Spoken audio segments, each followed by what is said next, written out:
Hey everyone, how are you? Swapnil here. Today I'm going to discuss on a very important topic that can help to ensure that you are keeping yourself safe while browsing online. So, due to the current lockdown imposed by the ongoing coronavirus, we are seeing a heavy increase in the number of users who are using internet for their daily work. So, this has its both pros and cons. On one side, it is helping us to maintain the social distancing barrier and keeping us safe and sound at home.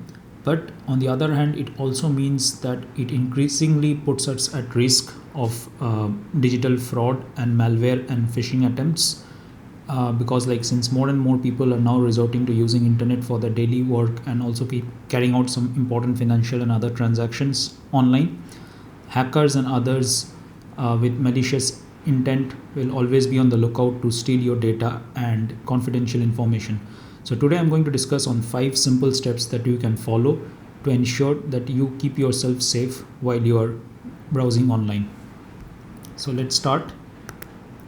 Step number 1: track the tracker.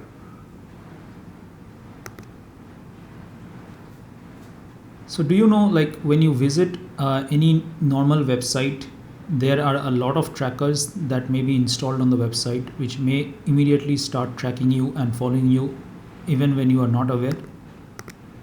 So you can head to this website that I have mentioned here, which is like panopticlick.f.org, and there you will find a test me button. Once you click on that button, it will just scan your browser quickly and give you a checklist of the privacy criteria which your browser fulfilled or didn't fulfill, while also offering suggestions to enhance the protection. So I myself personally found it very useful, and actually it helped me a lot to ensure that I am implementing measures that can help me prevent these trackers from following me online. Disconnect is also another useful tool that you can use as a browser extension to Chrome. Next step number 2: stay away from free security softwares. So I know this is very tempting to use a free antivirus or a free malware program, but believe me, they have very limited capability. There is a reason why they're free and why they cannot actually offer all the benefits of a premium software version. So subscribing to a premium version is actually worth it, and they're also not very that expensive. Most suits are available for less than rupees 1000 a year, which is pretty cheap. And another good way of blocking your online tracking activities is by using a VPN. So some great examples of VPNs that you can use is like ExpressVPN and NordVPN. Step number 3: remove all unwanted, unused services. So I think this is a very common problem with all of us, including me. So when we are actually going to a new website or a new app, to actually skip the pain of going through the entire registration process, we often actually prefer to sign in with either Google or Facebook, but then later we totally forget about it. And as a result, what happens is over like period of few years, we would have signed into numerous applications through the Google or Facebook sign in option just to skip the hassles of registration. So often what happens is like we forget about it, and there are a lot of apps and services that actually keep piling up and which has access to all our confidential data and on Google and Facebook profiles. So it will be a good idea to actually revisit all those services and remove access to those that we no longer want. So here I have given certain steps on how we can do that. So for Google access, we can go to Gmail security, manage third party access, and remove access to all those apps and services which we no longer need. For Facebook, the steps will be like going to settings, apps and websites, to disable all the services which has access to our Facebook account details. Step number 4: control social media information.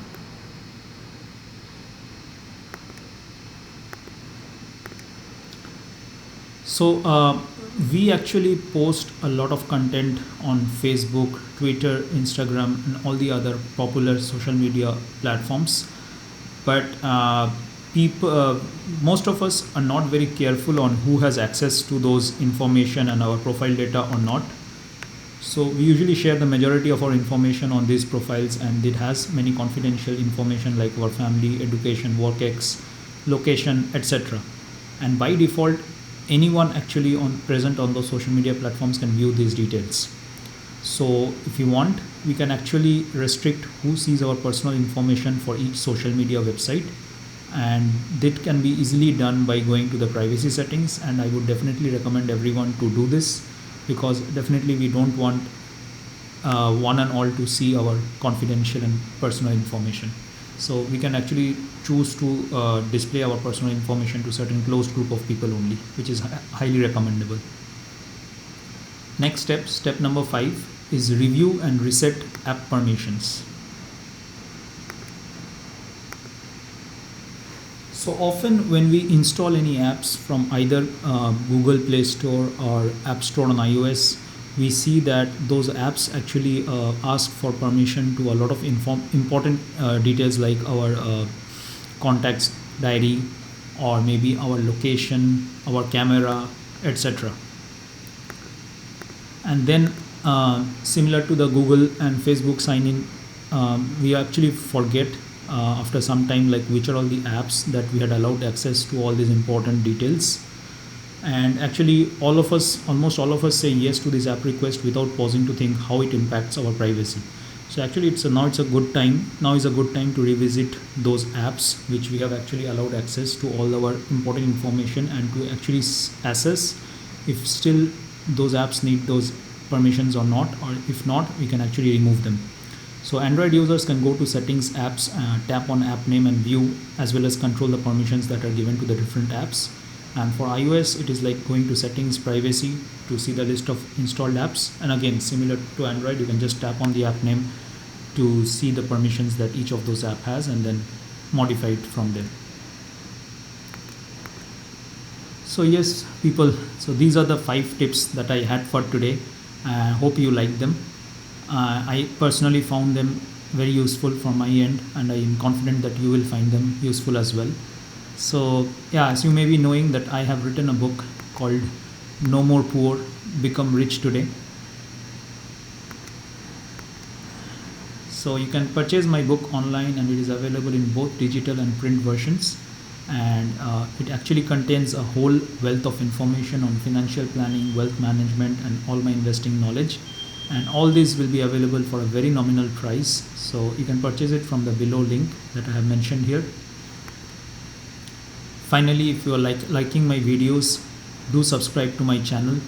Hit that subscribe button below and press the bell icon to get the latest notifications whenever I am posting any new videos.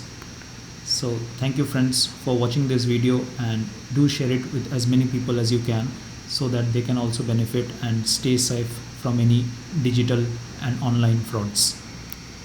Thank you guys.